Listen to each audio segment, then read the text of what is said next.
Sir सर्वप्रथम नीलम गोरे यांनी आदरणीय उद्धव साहेबांवरती जो आरोप केलेला आहे तो बिनबुडाचा आहे. कारण त्यांना शिवसेनेने जी उंची दिली ती उंची देताना शिवसेनेने हा विचार केला नाही की ह्या बाई उद्या अशा प्रकारे बेईमान होतील असं त्यांना वाटलं नव्हतं. आणि त्यांनी जो आरोप केलेला आहे तो आरोप धादांत खोटा आहे.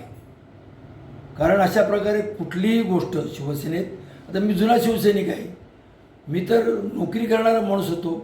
मी नवी मुंबई महापालिकेमध्ये ward committee chairman, standing committee chairman, सभागृह नेता ह्या सर्व पदावरती गेलो. मला कुठं पक्षाने विचारलं नाही तू किती कमवतोस, किती कमवलंस, आमच्याकडे दिलंस, कधीच नाही. ह्या खोटं बोलतात आणि ते खोटं बोलून त्यांना त्या पक्षामध्ये मोठेपण मिळवायचं आहे. कुठंतरी मिंद्यांची शाबासकी त्यांना मिळवायची आहे. त्यामुळं यांनी जे केले, बेईमानी केले.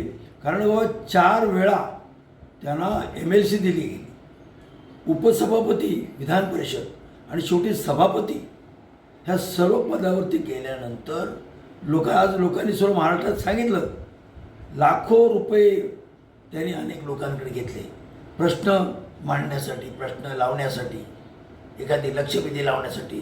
लोकांना उद्धव साहेबांकडून आमदारकी मिळवून द्यायची, त्यासाठी त्याने पैसे मागितले ज्यांना आमदारकीची उमेदवारी पाहिजे. अशा अनेक गोष्टी पुढे आल्या.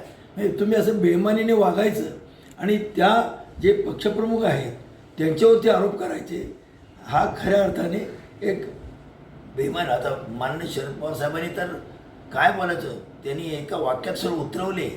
काय उतरवले ते मी बोलत नाही. सर तुमचा अनुभव काय नीलम गोरेंबाबत? तुम्ही माझा अनुभव असा आहे, मी तो आज सामनातून दिला, मी मुद्दाम सामनाला फोन केला.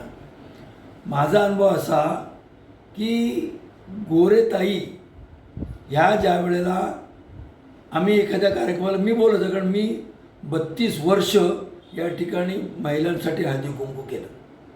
त्या अनेक वेळा आल्या की त्यांचं पाकिट ठरलेलं असायचं. ते पाकिट जाताना त्यांच्याबरोबर असलेली जी मुलगी, गरीब मुलगी असायची, तिच्या हातात मिळाल्याशिवाय त्या गाडीत बसायच्या नाही. ही वस्तुस्थिती आहे. आणि मी शाखा प्रमुख होतो. 300 रुपयाचं पाकिट घ्यायचं. काय आपली क्षमता, काय आपली कुवत, ह्या समजून घ्यायचं. तुम्ही कोणावरती सूर्यावरती थुंकण्याचा प्रयत्न करताय, तुम्हाला तुमच्या आयुष्यामध्ये समाधान मिळणार नाही.